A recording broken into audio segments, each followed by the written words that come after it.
Hello and welcome to a live kerfuffle break on Deprogrammed with Carrie Smith. I'm your host, Carrie, and thank you for being patient today. I know we started even later than my usual 5 minutes in part because I was running around and had to get a shower, but then because we had sound issues. So I hope you let us know once I bring my guest on. Let us know how the sound is because I think we fixed it. Hopefully, just a couple of quick announcements before I announce him. I want to say hello to everyone I got to meet this weekend in Dallas. I got to go to the Friday Night Tights meetup before Fan Expo. It was awesome. It was just like I've said before. If you get a chance to go to one of these meetups, do it. It's not just that you're getting to meet creators of these different podcasts like Gary and Chris Gore was there, and Comics Division and Culture Casino and Brahma Bull and Nick Weiser and Eric July. I mean, there's all kinds of people there. But it's not just that. It's like you get to meet all the people from the chat. You get to make friendships, the people who've made like really close friendships just from hanging out at these meetups, and the conversations are the best. And so anyway, that happened this weekend and it was a lot of fun. And then let's see what else. Today is my 2-year wedding anniversary. My husband and I are celebrating, and that's part of the reason I was rushing around this morning, because we're trying to do all of our work that we have to get done until this show. And then after the show, we're going to go park our creepy van somewhere near the water and hang out outdoors. And I can't wait. And yeah, that's all. I'll get all mushy. If you haven't checked out, my husband has a channel. It's Anthony Garcia Music. I think he is in the chat today. And anyway, today's a special day. That's it. Okay. Last thing, Wednesday night on our live pop culture episode, 8:00 Central, we're going to be doing the rise and fall of MTV Part 2. Mystery Chris has put a lot of work into this 2-part episode, these 2 episodes on MTV. And if you missed the first one, you go check it out. Come hang out with us for the second one. This one's going to be covering everything in the 2000s. And it's a lot of nostalgia. It's a lot of interesting things I didn't know. And yeah, he's just really funny, very interesting. And so come hang out with us Wednesday night. Okay, I think that's it. Without further ado, thanks for being so patient. My guest today is a comedian and a podcast host. He's also a comic book creator, and he is the husband of one of my friends, Kylie, who you may have seen my interview with her about converting to Orthodox Judaism. His name is Daniel Lobell. I haven't talked to him in a while. Please welcome Daniel. Should I call you Danny? Whatever you want. Hi, Danny. Welcome. Hey, Carrie. How are you? I'm good. We got a rough start, but you can hear me now. As much right? as I can hear you. I have like a double ear infection for 20 days now. I've been stuck in Scotland. I didn't tell you that part. Oh, no. I came out here. It's been a crazy month, but I came out here. My grandma passed away. Mm-hmm. And I came out for the funeral with my daughter for just a few days. And then I got this really bad ear infection. I had to cancel my flight home because they said my eardrum could burst. And as you know, a lot of my income is from doing audio, so I kind of need the ears to work.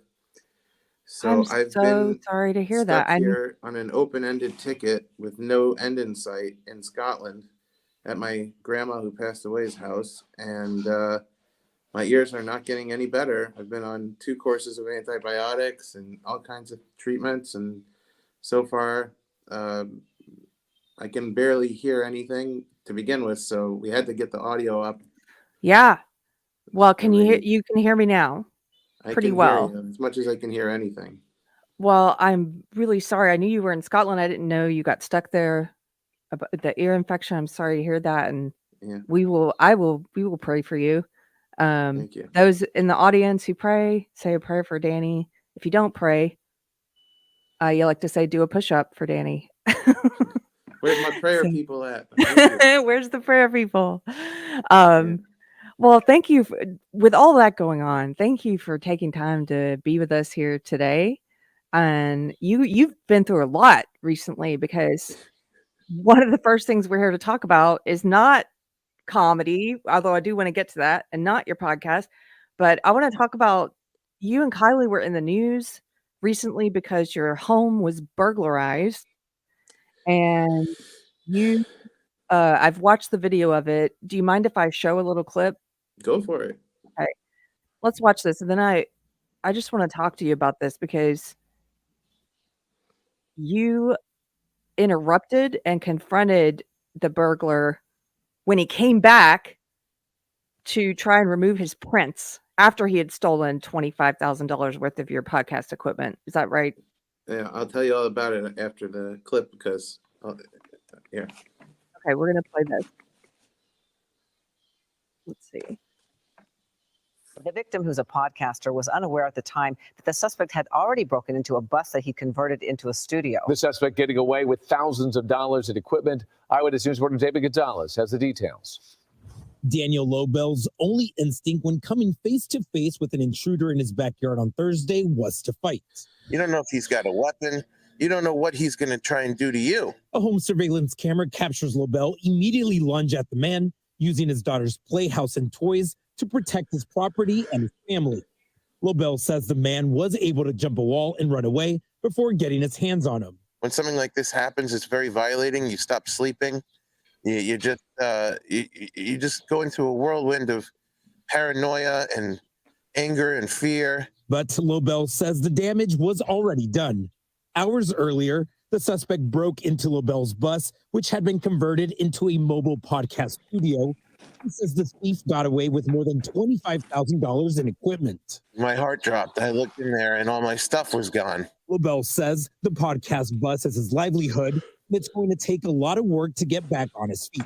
Wires that need to be rewired through the walls were damaged. The wood in the floor is scratched. I mean, I kept this beautifully. Lobell suspects the man may be a homeless person living in an encampment near his home. He thinks the robber returned to the bus to wipe away his fingerprints before getting caught. Lobell says he would react in the exact same way if he could go back in time. I realize it's kind of a kill or be killed situation because you don't know how he's going to react when he sees you catching him. So far, no arrests have been made in this case. Lobell says all he wants to do is get back to work, so he started a GoFundMe page to help him replace some of the stolen equipment. Wow. So when I say you guys have been through a lot the past month, I mean, you've been through a lot. So check it out. So about 2 days before that robbery, I got strep throat. And a really bad case. I'm on antibiotics and I'm like out of it when that happened. So when I walked outside, I missed the robbery by like 8 minutes because I saw my security camera that the doors of the bus were open. And I thought Kylie left them open, which she never would do. But I was just like, well, it just never occurred to me that someone broke into the property and did it. So I just like went back there, saw the robbery, like went inside. My head was spinning.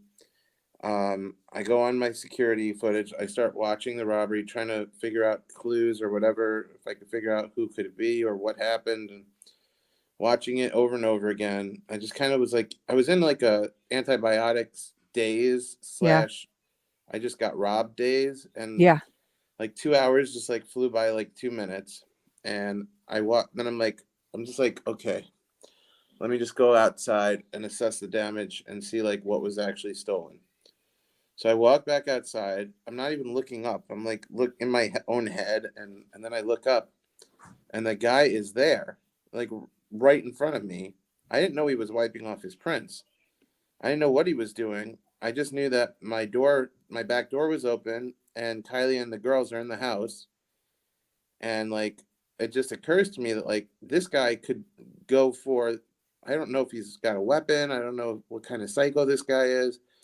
He's obviously not a well person to be breaking into people's house and stealing their stuff. So I'm like, I don't give him any benefit of the doubt. Yeah.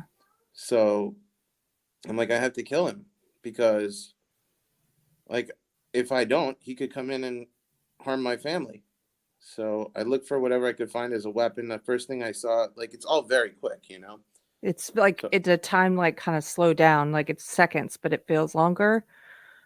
I don't know. I don't know about that. It didn't really feel longer. It felt really fast because like it was all very like adrenaline based and Mm. like he's right in front of me. So I'm looking like he may pull out a gun or something. I better grab something quick and lunge at him. So I grabbed the trampoline that was in the playset, but I couldn't get it out. It was jammed in there. So like what you see on that video, really like you don't know what's going through my head as I'm trying to pull that thing out. It doesn't go. And then I'm like, let me try and push that plastic slide at him and trap him between the slide and the bus so that he doesn't have access to his arms to like grab anything. And then I would come at him and then just try and, knock him out or whatever. But he got away. And then I ran and grabbed the chair. I came back and saw he didn't come back around, which meant he jumped the wall, which I didn't know he could jump like that. But I ran back and I saw he'd jumped the wall, and I was so out of my mind at this point between like being robbed, the adrenaline, the antibiotics.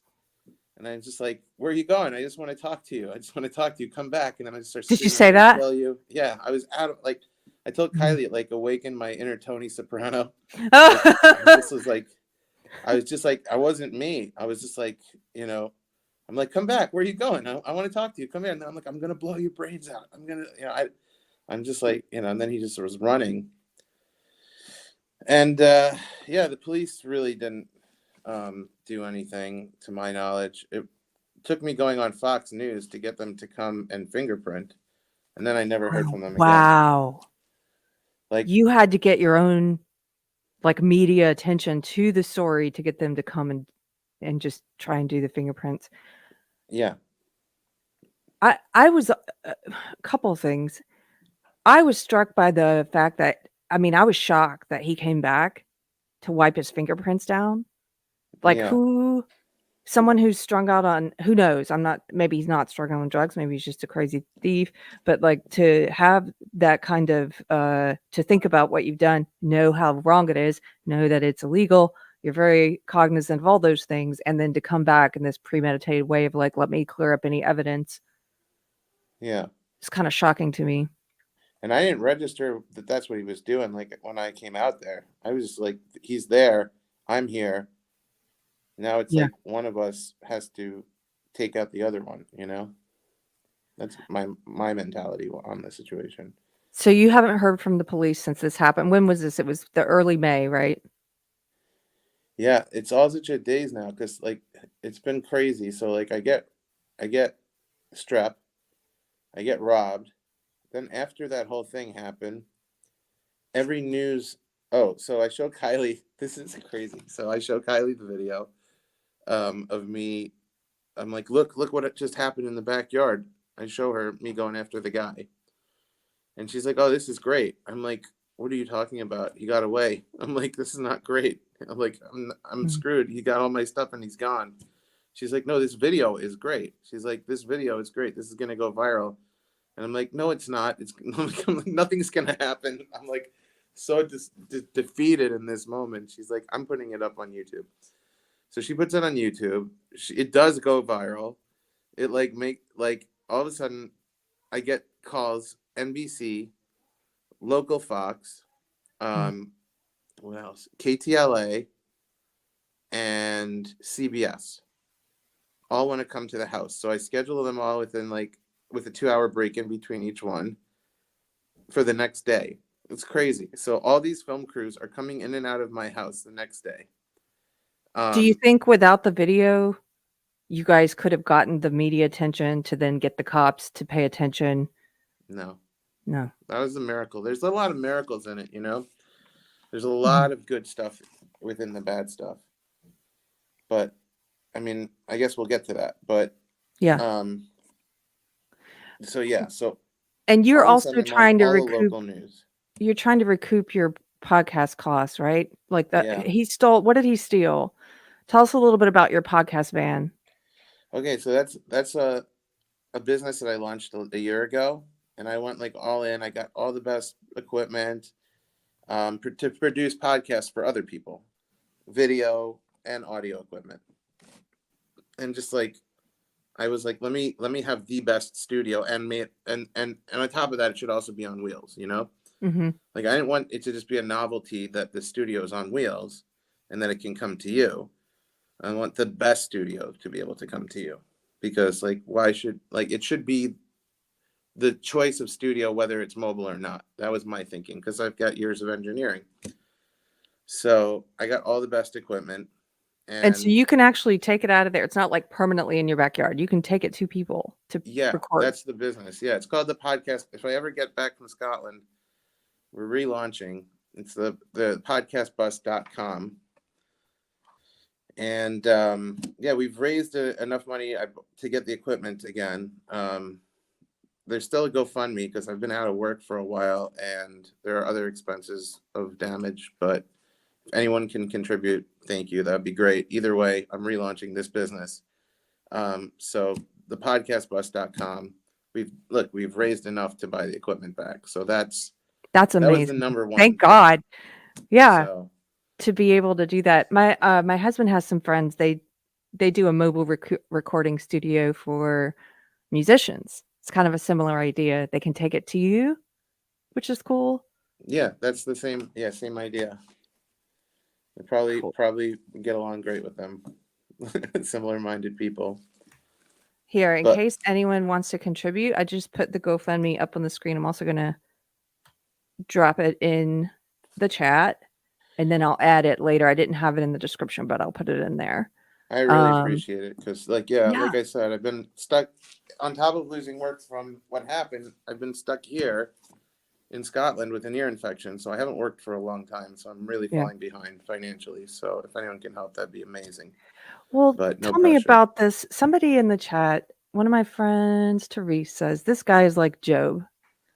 And no, it's not that bad. It's just been a bad run. But look, but can we talk about that though? I mean, whether you agree with that statement or not, my pastor's sermon yesterday happened to be about Job, so I have some thoughts about it.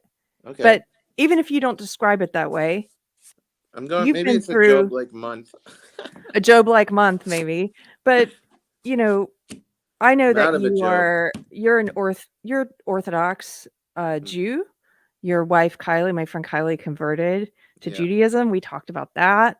So I guess maybe could we talk a little bit about faith during a time like this, when it's just like trial after trial after trial? It got me through, because I didn't even know we were going to re-raise that money.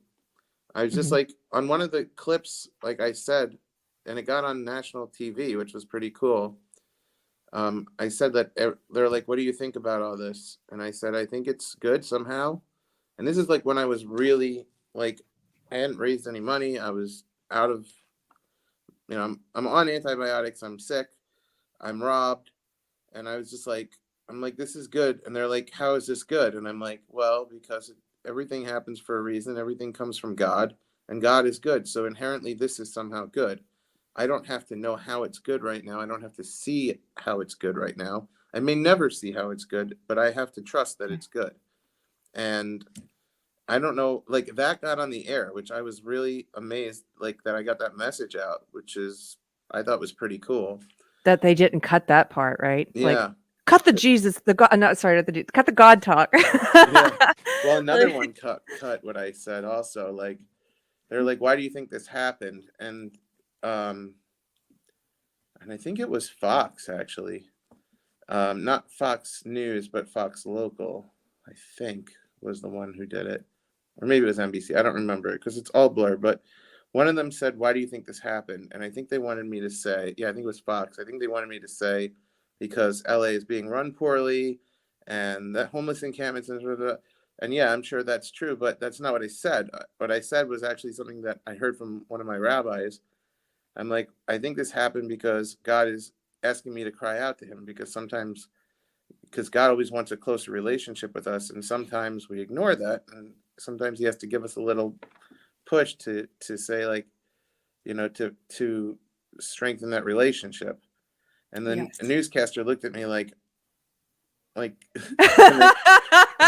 he's like, what language is this? Yeah. He wanted it to be political, but that's just not where I went with it. I was just like, guess that's not where my head was with it. I was just like, I think it happened because God wants a stronger relationship with me. And I've been like, too passive. Yeah. So they're just like, okay. And they cut Wow. that. A couple the other one thoughts. got in. Go So ahead. I was like happy about that. Well, one so thing. then it goes on all the local news. Mhm. And then the next day, the national news. I wind up on Fox and Friends, on Martha McCallan on Fox. I wind up on Inside Edition and on ABC News.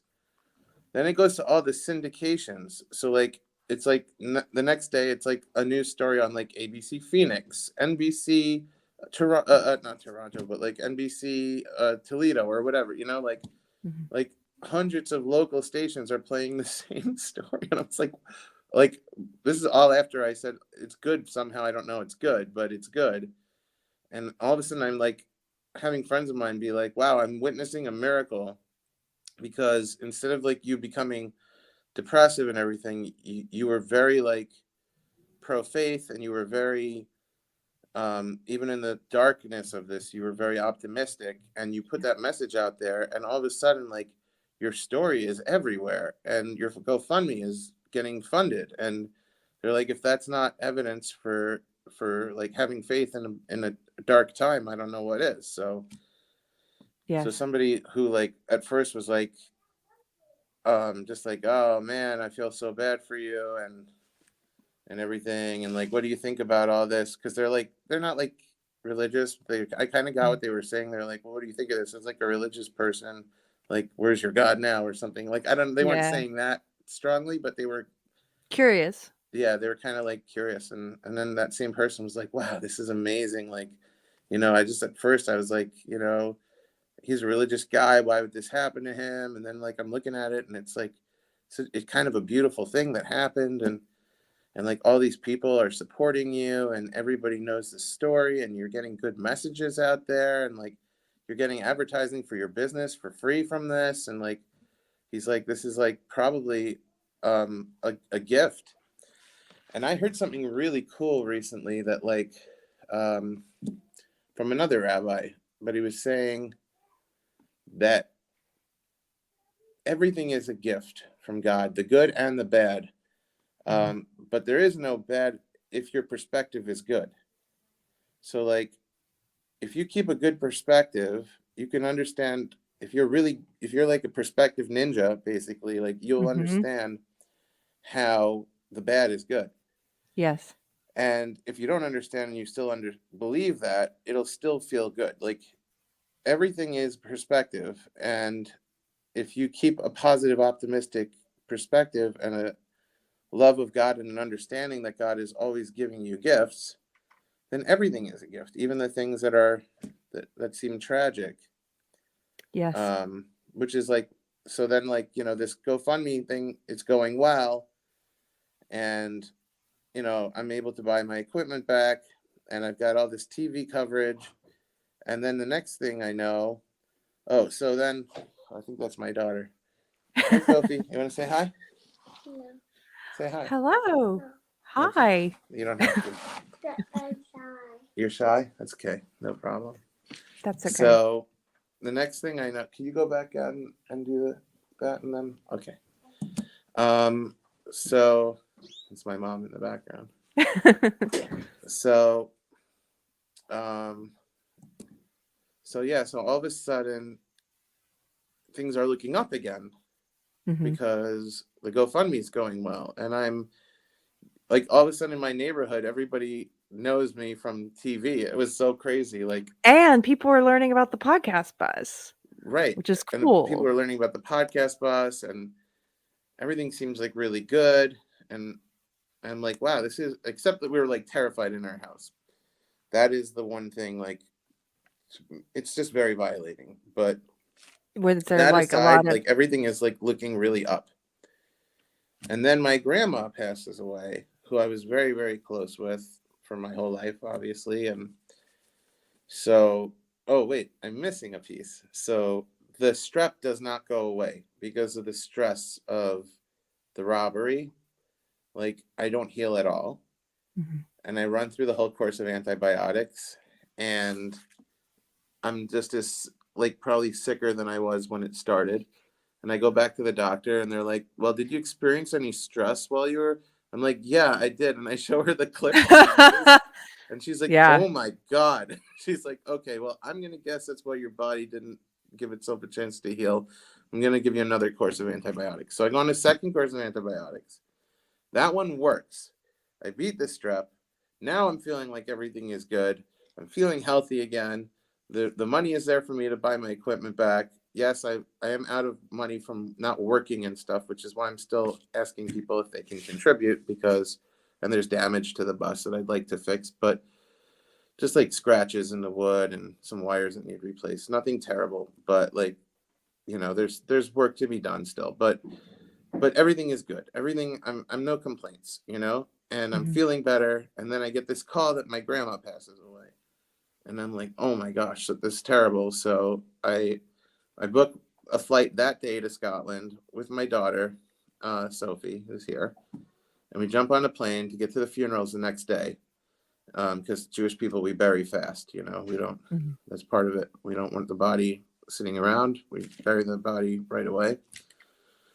So I fly out here, I speak at my grandma's funeral, and I'm supposed to go back, like, I think it was a total of 6 days, 2 days of travel and 4 days here. I'm supposed to go back. I wake up the next morning, my head is a bubble, and I've got this, like, barely can use my left ear. That was May 30th. Wow. And I'm still here. It's never Like gone away. 2 I weeks still have- later, yeah. I can still barely hear out of my left ear. I can hear like halfway through my right ear. And like, I've now been on 2 more courses of antibiotics. And it's not getting any better. And I don't know. I don't know what to do. I don't know. I have another appointment with the doctor on Wednesday here. I have no return flight. I'm not working, and You're waiting. I am trying to stay optimistic, basically. You do remind me of my pastor's sermon about Job yesterday. There's a couple of things you said I want to talk about. One, first of all, I love your perspective on all of these trials, and that it's sort of like when the newscaster asked you, what do you think about this? And you said, you know, that you gave a spiritual answer about what you think about it. You didn't give a this is what I think could have caused it, about political, you know, or crime or anything like that. You gave a spiritual answer about it, which I think, like you, I'm amazed that they put that on the air, and I'm sure it sounds like a foreign language to some people. Yeah. But you made me think of this verse in Genesis that's like, and you probably, if I mess this verse up, you can correct me if you know it better than me, but it's like, you intended to harm me, but God intended it for good. And that verse, it's like a fraction of a verse in Genesis. And I've really thought about that verse a lot over the past 2 years, because I think it's that perspective shift that you're talking about, where something bad can happen, objectively bad, that we look at, and this is a bad thing, you got robbed, but you can also have this different way of looking at that bad thing of like, I don't know how, and maybe I'll never know how, but God can take this thing, anything, and work it for good. And I have faith in that. Right. And Yeah. that's where the faith is like, I know, even if I don't get the understanding that I want or think I deserve, that like this can be worked for good. And so that, you made me think of that. But one other quick thing, and you might have thoughts on this, in Job. So when my pastor was talking about this yesterday, and he was sort of made my husband and I think about, you know, when we go through trials, kind of like your friends who were curious, like, you know, where's your God now kind of thing. When we go through trials, instead of just focusing on the trial while I'm in the middle of it, because that's so easy to do. It's what you're in the middle of it. Of course, you're going to be constantly thinking about this thing you're going through. But if I could switch that to be like, I have faith that the outcome of this is about drawing me closer to God. I loved your answer when it's like, what what do you think about this? Well, I think God probably wants me closer to him right now. That's a conclusion I've come to recently when I go through something hard. It's a crazy mind flip because I didn't used to think that way. But now it's like, oh, maybe this horrible thing, in part, this horrible thing is happening, and one of the positive outcomes that could come from it, if I lean that way, is to get closer to God. Like maybe that's one of the outcomes God wants. Like, is that kind of Yeah, what you're I mean, saying? it's interesting. Like, even being here for my grandma's funeral has been, in a way, a spiritual kind of thing for me. I've cried a lot for sure because it's a loss and it's normal. You should do that, but I think you have to grieve. Yeah. But I'm also celebrating her life, and I'm thinking a lot about life itself. Just being here and not being around my stuff. Like I have clothes for 4 days that I just keep rewashing and wearing. I'm very bare bones here, and being around all my grandma's stuff that's mostly being given to charity shops. Mhm. And it kind of reminds me how all this stuff is so unimportant, and life is so important. And just, a lot of this is about stuff. I got my stuff stolen, I got my stuff back. I came here with no stuff. My grandma's stuff is going away, and it's been like a lot of thinking about materialism and spirituality because I'm stuck here and I'm not doing very much. And the Just trying stuff to is heal. temporary. I'm like sort of in this incubator of like, look, I want to show you. Look at this. This is kind of amazing. I love that sunlight coming through your window. Look at that. Those are all pictures of us, me and my brothers when we were little kids. Wow. Like, and my grandparents. This is like this is the last time I'll ever probably get to be in this environment because this house won't be here. This stuff won't be on the walls. The way I remember it from my whole childhood will be gone. Mhm. It's so weird. It It's is like weird. this has always been here like this. These pictures have always been in the same spot. The memories in this room, in this house. This is my last time to sit with them. So I've got extra time with them, which is kind of a blessing, even though it's through an ear infection.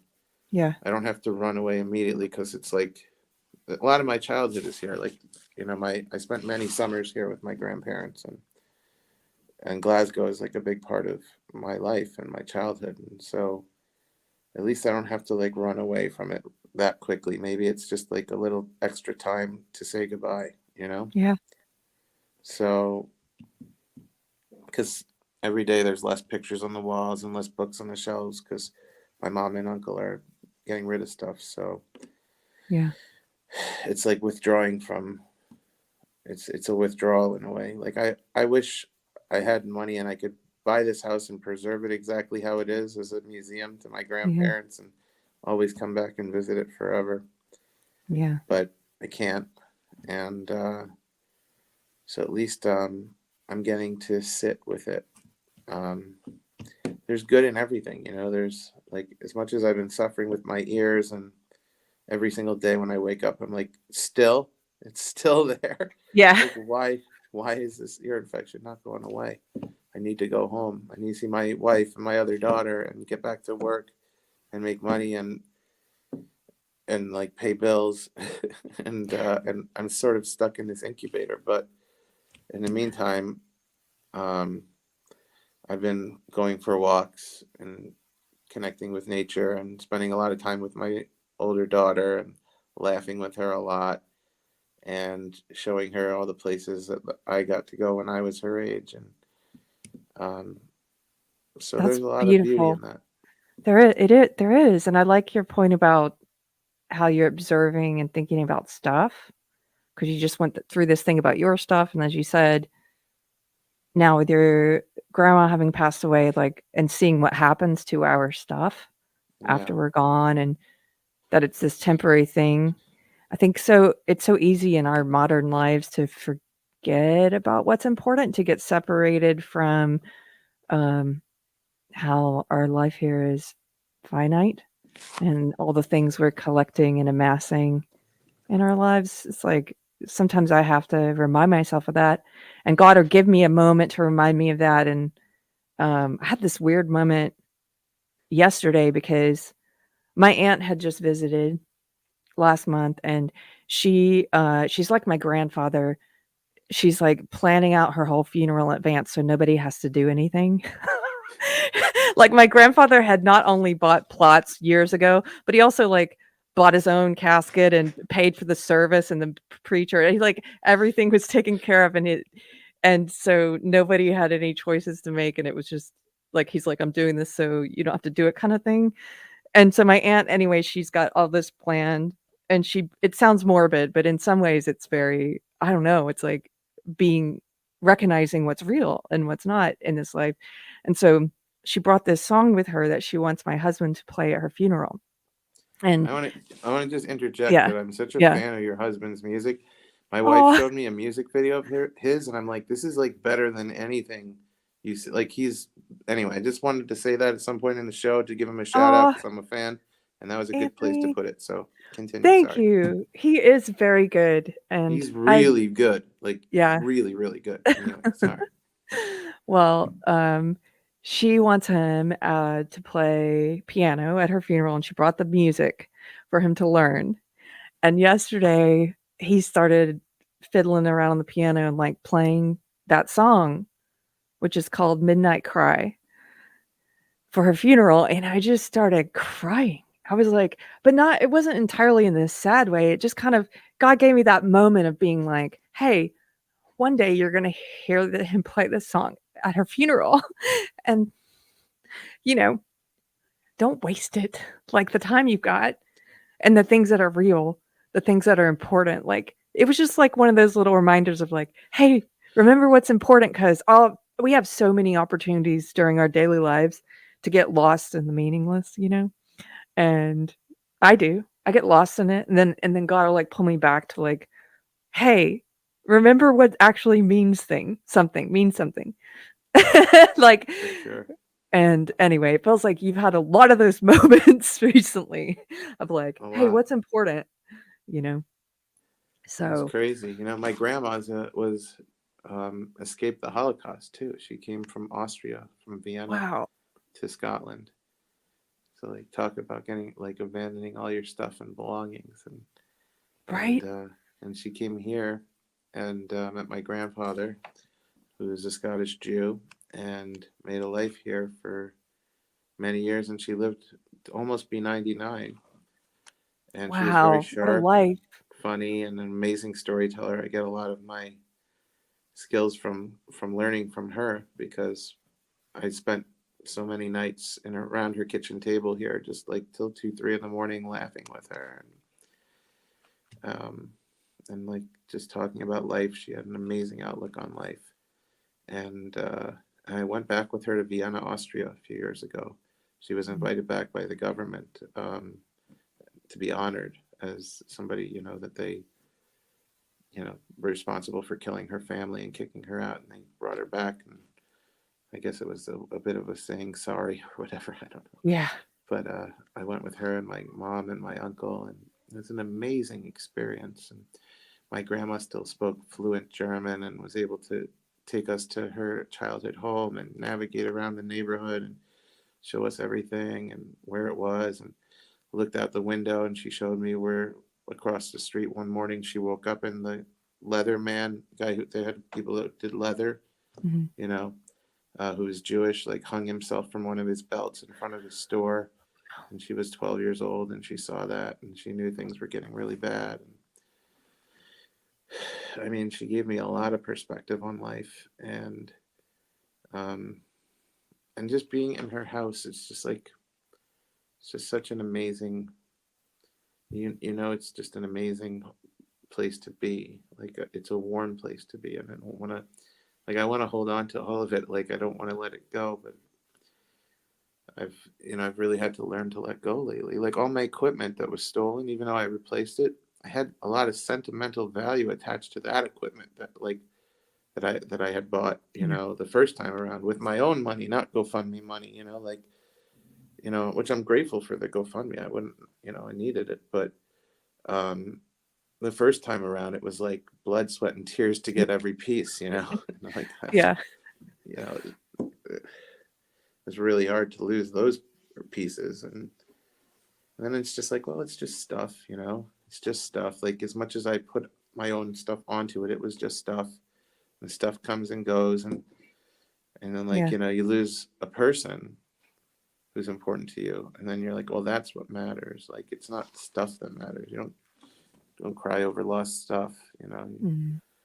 Some people, relationships, family, that's what matters. And there's been a lot of that lesson in my life lately because of what I've been through this month, and Yeah. just to remember to embrace your family and embrace your friendships and embrace these moments. And it's been a real blessing to spend time with my daughter Sophie, and every day I take her out, like I said, to parks and spots where I have memories, and just these moments. I don't know when else in my life I'll ever get this one-on-one time with her. I wish it was with a clear head and my ears were open, Yeah. but Without the earache. maybe Can you? like, it could be worse, I hope it doesn't get worse, but it could be worse. It's just the ear infections. It's like I'm still able to get out of the house. Mhm. So there's it's whatever reason it is from God, and for whatever reason God has decided, I want to keep you here for now. I don't know, it could be up until tomorrow, it could be another week. I don't know how long it's going to take, but like I have this, it's indefinite, this Yeah. indefinite being stuck here, and I'm trying to remember not to get depressed and to just keep a good perspective and make the most of the time here that I can. Yeah. I want to ask you about fatherhood a little bit, but before I ask that question, there's one other thing about Job. I was thinking about this yesterday during my pastor's sermon, because I was familiar with the story of Job, but I wasn't that familiar with the details, and part of it surprised me because he was sort of talking about how Job was like, all of these trials I've been through, I didn't do anything wrong. It wasn't in this case, it wasn't because my sin led to this. This is unjust what's happening to me. And he was kind of angry at God, I think. And his friends were like, no, this is a result of your sin. This is something you did. And Job was like, no, I'm not going to tell a lie. Not even in the midst of my trials. I'm going to remain faithful to God. And this happens to be something that's unjust. Like the death of a loved one or something. It's like God's not punishing you. That's not something, it's not because you sinned that we lose people. And so I wasn't familiar with that part of the story. But then God comes in and they have like a rap battle, like him and Job. And like him and Job are like talking to each other. And one part of that was kind of cool because it seemed like Job, maybe I'm getting this wrong. If you think I'm interpreting this wrong, let me know in the chat, I guess.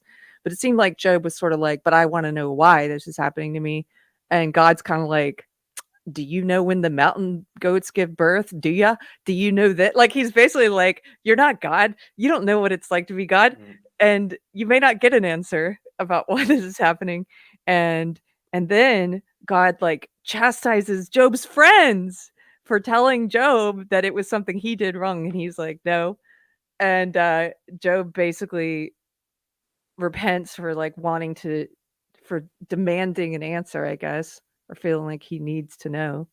This is the way I'm interpreting it. If you think I've got it wrong, let me know. I'm gonna reread it. But this is a long ramble. I just you made me think about that again, because when you said like I think it's for good. Even if God doesn't reveal his reasons to me later. Faith faith, I'm starting to understand. Daniel is like, but God is worthy of my trust, even if he doesn't give me the answer. He's proved himself to me Yeah, and through scripture, right? right. So that's I kind think of a so. ramble of thoughts. I do have a Yeah. question for you. Yeah. So I just wanted to get that out before my question. So you're talking about your daughter and you're talking about fatherhood. One of the questions I get from people sometimes, maybe you get this question too, from people who I think are like awake to what's happening in the world. They're like, how could you want to have kids during a time like this? You know, how could anybody have kids during a trying time in the world, right? How Mhm. would you answer that question? I don't think there's ever been a time in the world that hasn't been a trying time in the world, right? When was the optimal time for having kids? Like world wars, threats of nuclear explosions, famine, plague. You know, we wouldn't have humans if that attitude prevailed. It That's just nice. wouldn't. That's nice and succinct. Yeah, that's good You though. just you gotta you just gotta keep moving on. You know. Yeah, like I said, my grandma escaped the Holocaust. Like she could have been like, well, the world's an evil place. I'm not gonna have kids, and then I wouldn't exist. You know. So and then I wouldn't have a GoFundMe. My cousin's really funny. I made this speech at my grandma's funeral, and I was very emotional. And I get off the podium, and I walk down, and my cousin goes, "You forgot to plug the GoFundMe."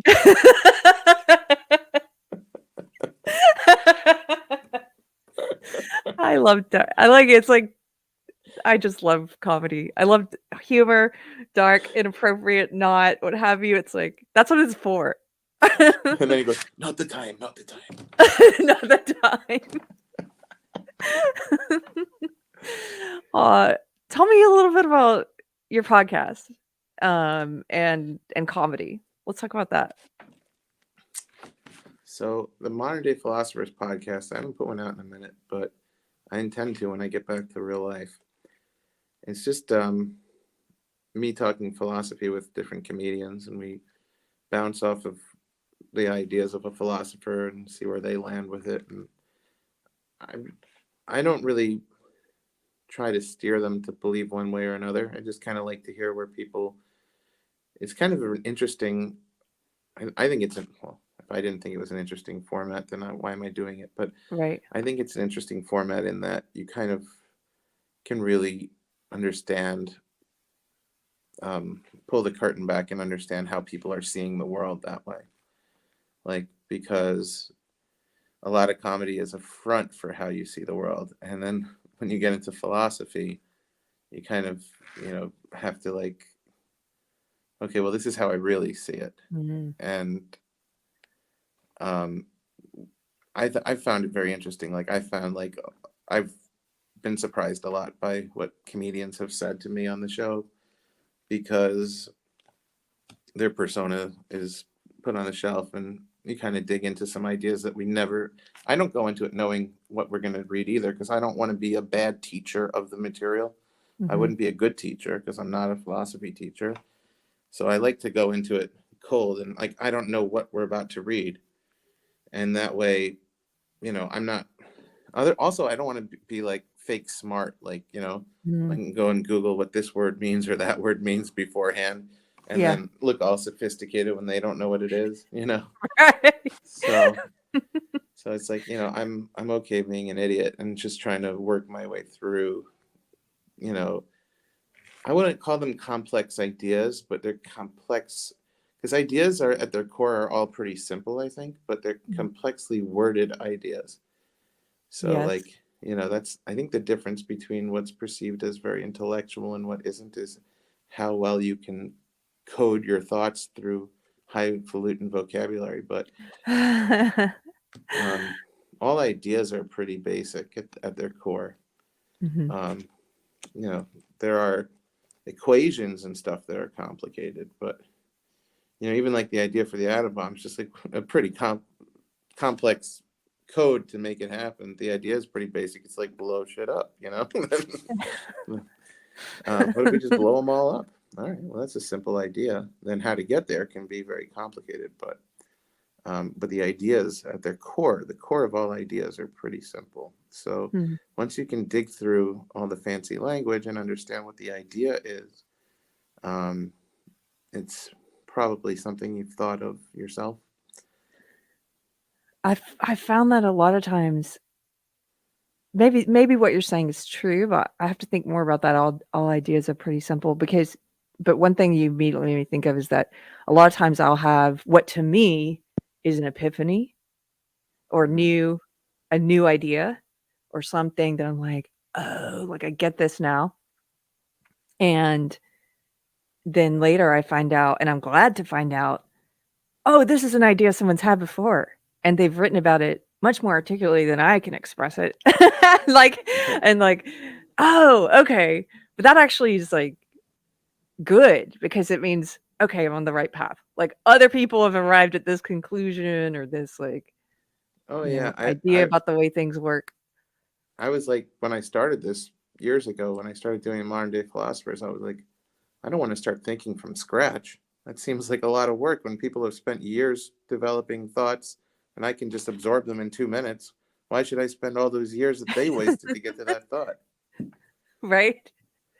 Like if somebody dedicated their, 60 years of their life to write a book that takes a week to read, and you just got 60 years of thinking in in a week, and you just saved so much time. Now you're starting from that point.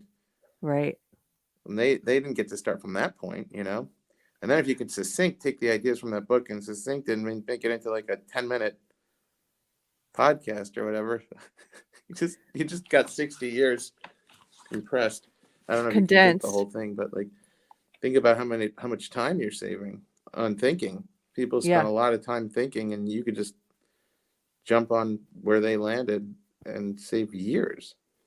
I think do you think sometimes some people maybe are built in such a way that they have to learn something that's common sense? It's supposed to be common sense, but learn it through experience. And so they really, almost like the analogy of some children can be told, don't touch the stove, it's hot. And they trust and they never touch the stove. Whereas other kids are like, I got to touch this. Oh my gosh, it's hot. Like I'm never touching the stove again. Do you think because sometimes I feel like I'm the child that has to touch the stove. That's like, Me too, some unfortunately. common sense things that haven't really sunk in until I've made the wrong choice. And I'm like, oh, I get that now. Yeah, I'm that second stupid kid too. Yeah. That's a funny way of putting it. Yes. Okay, so I promise in plugging this show, we're going to talk about if you have advice for people in unthinkable situations. I know you said at the beginning we were talking about this burglary of your home, that it was all adrenaline and you just reacted. But now that you've had some time, a month or so afterwards, if you could have done anything differently, would you have? Or is there anything you'll be prepared for if something unthinkable happens again? Or what would you tell people about being prepared for the unthinkable? Oh man, I don't know. That's a good question. I don't think I would do anything differently because I didn't know he was out there. I probably wouldn't have gone out if I knew he was out there because I wouldn't want to put my life at risk over stuff, with the confrontation, or put my family's risk, but at risk by opening the door or whatever. But I didn't know he was out there, so I couldn't undo that. And then I acted the way I think I should have acted because I was on protective instincts, as a father, as a husband, you have to protect your family. And that's where my head was at. So that was really important too. I wouldn't redo that. I don't know. It's one of the few times maybe that I feel like it played it the right way. Yeah. I may have actually played it the right way.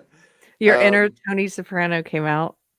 Yeah, and I was pretty good about not freaking out after the fact and really leaned into my faith.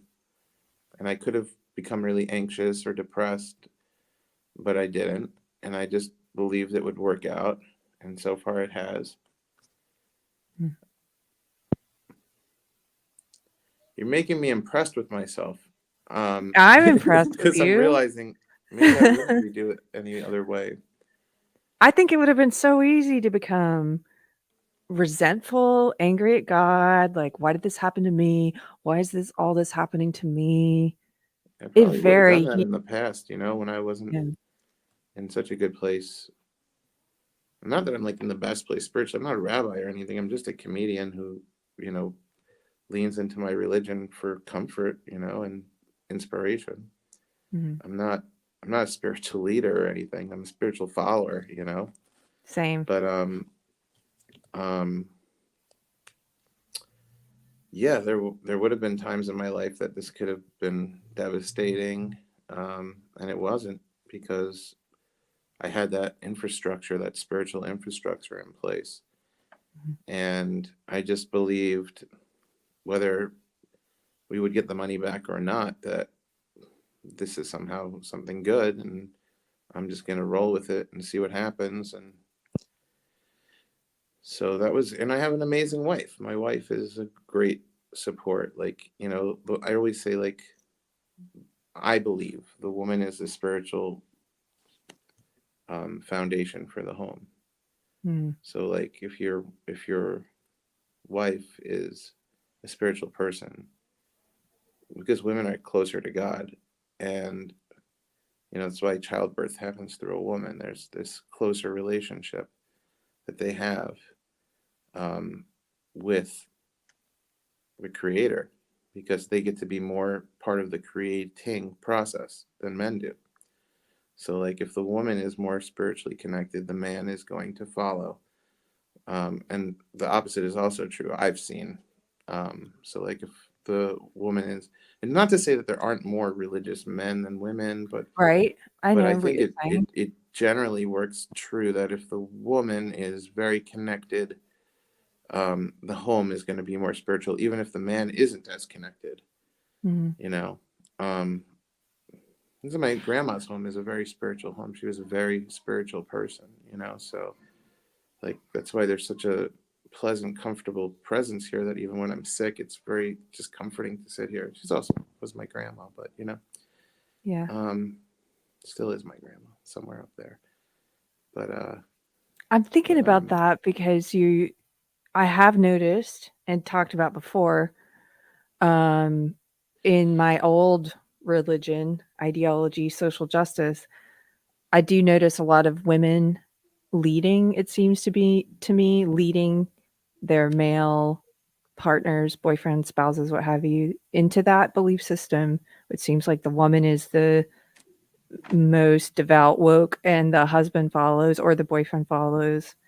And then, of course, there's the story about Adam and Eve you're making me think of, where oh yeah, Eve's like, God's like, you can have everything in this garden is a yes. There's only one no.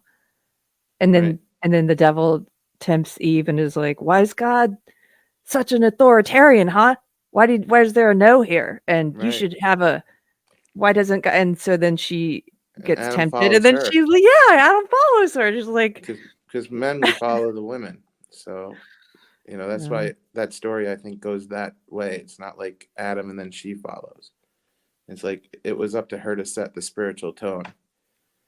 And when she set a bad spiritual tone, she dragged him down with her. It's very important that women are connected spiritually for there to be a peaceful home. In Judaism, we call it shalom bayit, right? Like peace in the home. That's what that translates to.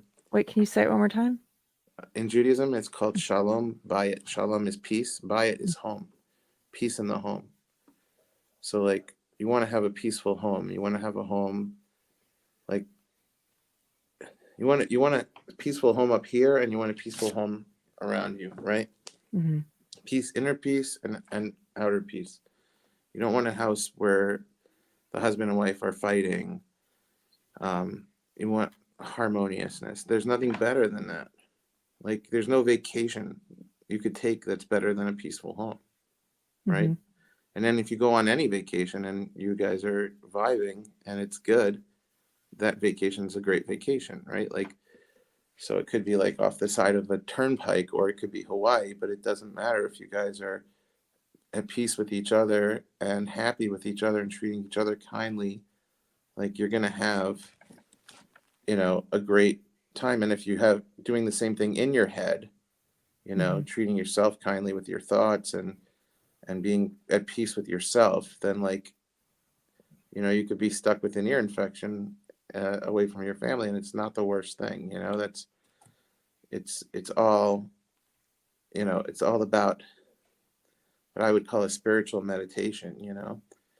It's about having a balance like that. I mean, it's tough. It's not tough right now, but Right. but I'm not freaking out, and I'm making the best of every day. And I'm like, when that woman's like, he's like Job, and I'm like, no, because like I'm not complaining. It's just, everything will work out. I believe that. And Yeah. I just have to wait for that ear infection to clear up and move on to the next thing. It's like those people who are like, oh, why should I have kids now? It's because you got to keep moving. It's like, what's that Annie Hall thing about the shark has to keep moving or it dies, Oh. I think what we got here is a dead shark, remember, so That's a good Woody Allen. yeah. Woody Allen, by the way, is a lovely guy in real life. And Really? You've met him? anytime I get the chance to tell people that, because there's been so much media negativity. I mean, he's not a spiritual guy, sadly for him, but I think that's a lot to do with his upbringing. And I wish he had gotten that, but I've known him peripherally anyway for many years. And he's always been nothing but lovely. And so Wow. like, I try to return that favor by always giving him a shout out to people who think negatively, because the media are liars, as we all know. So Well, you're making me think I need he's to not a perfect reevaluate some of person. my thoughts, some of my beliefs. Yeah. He's Yeah. no perfect person, and he's certainly not someone you could rap about God with, but he is a lovely guy in real life. Wow. And a sweet guy. He's got a very warm side. So Huh. that's something people may not know. But anyway, Can I ask you a quick question before I know I have to let you go soon? And I appreciate you spending so much time with us. I just had a question about, because you're the first person I've heard say what you were saying about women being closer to God and being like the creation process and the setting the spiritual tone for the home. What would you say to someone who's like, but wait a minute, I thought the man was supposed to be the spiritual leader of the home? hold on 1 second.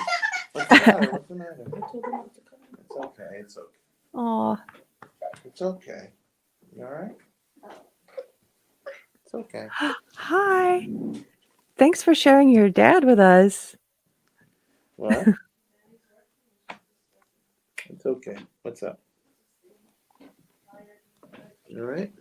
You want to be here with me? It's the best. Anybody who's thinking about having kids, have kids. There's nothing better than that. Oh, nothing better. Right, Sophie? Dad, is it was a very phone? Yeah. Because my other iPad, grab my other iPad, the battery, and my iPad battery. Ran out of battery? Yeah. My phone, but look at my phone, also no battery. You can go plug it in, and then when it turns on, you can watch it, okay?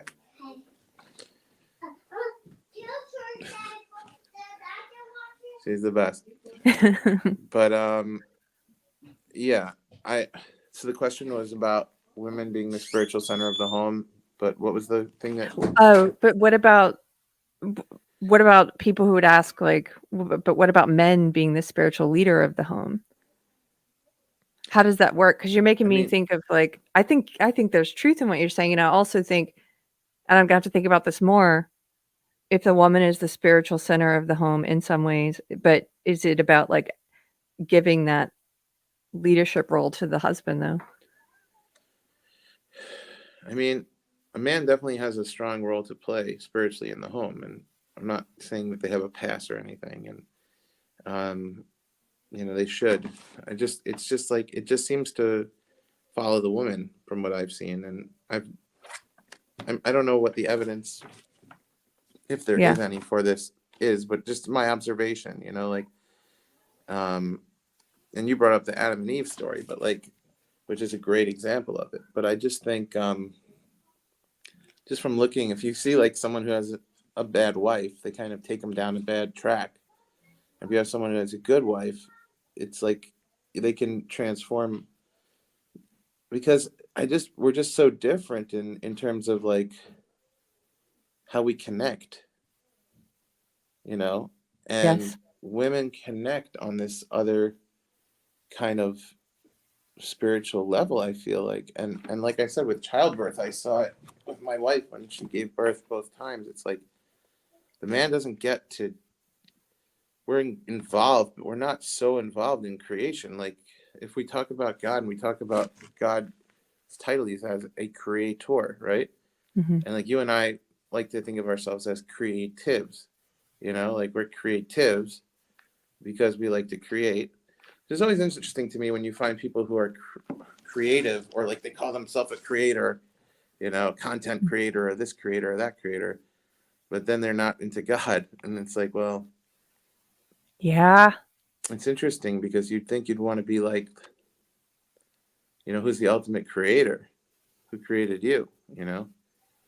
Like, I guess there's like an idea that like you want to think, oh, I'm the only creator. Maybe there's some kind of ego attached to it, Yeah. but who gets to be more involved in creation of people? I mean, God is the most involved, and second most is women. So to me, it seems like the connection is stronger with women. That's so interesting. What, to your point about you said something that made me think of like a bad wife, and I had just started reading like maybe a month ago. I was reading these verses about quarrelsome wives. And there's quite a few of them in the Bible that warn men against it. And there's one that's like, it's better to live on the tiny corner of a rooftop than in a house with a quarrelsome wife. It's true. And it's true, right? Like, there's nothing better than a peaceful home. I really believe that. Like, it's a peaceful home is, like I said before, it's better than the best vacation. Like, yeah. Because you also have all your stuff with you. Talking about stuff. Yeah. But yeah, I don't know. I mean, like, a lot of the great artists in history were pretty religious, It wasn't only till like recently, I think, that art and God sort of became at odds with each other. But like, some of the best art, you go to the Vatican and you see some of the most amazing artwork, and it's God-inspired artwork, and Wow. When you're inspired by the creator, like, you're going to be more beautifully creative. And then often I see like modern art that seems like it's like very anti-godly and it's very ugly. Yeah. You ever notice that? Like, Yes, I have noticed this. Have you seen the movie? We did a faith and film series at my church, and we watched the movie Scruton. Was it Roger Scruton? And someone in the chat, help me out. I know you know the name of this film because I've talked about it before. But it's basically a film about art and beauty and architecture and sort of drawing these distinct, and he draws it all back to God. And that's why those cathedrals are so beautiful. Yeah. I think you would really like this film. I'm going to find the name of it and send it to you. But yeah, someone I was talking to, another cousin of mine, was saying, like, ever notice whenever you go on a trip, you're just basically visiting cathedrals? Like, anywhere in Europe, you're like, oh, let me go see this cathedral, that cathedral. Yeah. He's like, what was it like before they had cathedrals? Where did people visit? I'm like, ruins. I was laughing with him, but I'm like, yeah, I mean, because when we're inspired by God artistically, we make the most beautiful things. Like, cathedrals are a love letter to God, and they're gorgeous, right? Over so many generations. I wrote this piece, like just a short essay on Substack recently about last year was the first time I got to go. It wasn't the first time I got to go to Europe. It was the first time I got to go to Germany and then just France for one day. We drove across the border, and I saw 2 different cathedrals, and it was like it made me think about how many generations went into building that, because you're not even going to see the fruits of your labor. You're just working on the foundation, and your kids are Right. not even going to see the end result, and their kids may not. It's like hundreds and hundreds of years, but you get up every day and you're going and you're working on that because you believe in the what it's going to be in the end, for down the road for your great grandkids. And it's like, I think about that question that I asked you that people have taught, sometimes posed in chat and elsewhere about having kids. It's sort of similar, even if the world you live in now is a chaotic time. And like you pointed out, there's always been chaotic times, Have a peaceful but you're home. building something for down the road. Right. Make your home peaceful in amidst the chaos. You create your own little universe and make it beautiful and make it godly, and then bring kids into that. Yeah, don't bring kids into the chaos that other people are building. Yes. Bring kids into the peace that you're building. Yes. That's what I would, and by the way, what I said about cathedrals, I think it's true for all art. For music, we talked about painting. I think it's true for comedy. I think it's true, for anything. Like art can be, art that follows, godliness in a creative kind of way, I think is always going to be more beautiful. Just go and look at flowers and butterflies or, leaves. It's what I've been doing a lot, walking around Scotland this week with my daughter and just like looking at bumblebees pollinating beautiful flowers. And it's just mind-bogglingly beautiful. So, I mean, that's God's art. So if you're trying to work off that, it's going to be great, You would definitely like this movie if you haven't seen it. This is the name of the one I was trying to think of. It's Roger Scruton's Why Beauty Matters. And he makes that point at one point. He draws that same point that you're doing, which is that, look at what the creator has given us, all the things we take for granted, how beautiful creation is. And yeah, it's a really great movie. I think you can All watch it simple on YouTube. thoughts. Yeah. Okay, well, I'm going to let you go. I really appreciate your time with us, sharing your thoughts with us. And for those in the audience who do pray, say a prayer for Daniel and Kylie and their family and all the stuff that they've been going through, just a month or month and a half of trials. If you're interested in the podcast bus or in supporting the fundraiser for the podcast bus, you can find out more info. What's the URL? I think it's just if you go to GoFundMe and type in "rebuild the podcast bus." There you go. Yeah. And what's the website for the podcast bus itself? Thepodcastbus.com. Oh, great. Thepodcastbus.com. Yeah. I put that in the chat. Okay. I'm going to add these links after the fact. Thank you. Yeah. Thank you so much, Daniel. I feel like it'll be like, hopefully this month will be like, remember that line in Shawshank Redemption? Like, Andy Dufresne made his way through 50 miles of shit. Came out clean on the other side. Remember? Yes. This is your miles and miles of poop. Yeah. I'm walking through it to come out clean on the other side, Yes. I think it'll be like very cleansing this time for me. And I think I'll come out of it much happier and more peaceful than I ever was before it. I know I will. So, well, I pray that for you, and thank you, and tell Kylie I said hello, and yeah, I hope that you're able to make it home soon. Thank you, and tell your husband I'm a big fan of his, and he's I awesome. will. Cool. Everyone should check out his music. Okay, bye. Thank you, Daniel. Thank you guys for hanging out with us. I will see you on Wednesday. Happy Monday. Bye. Bye.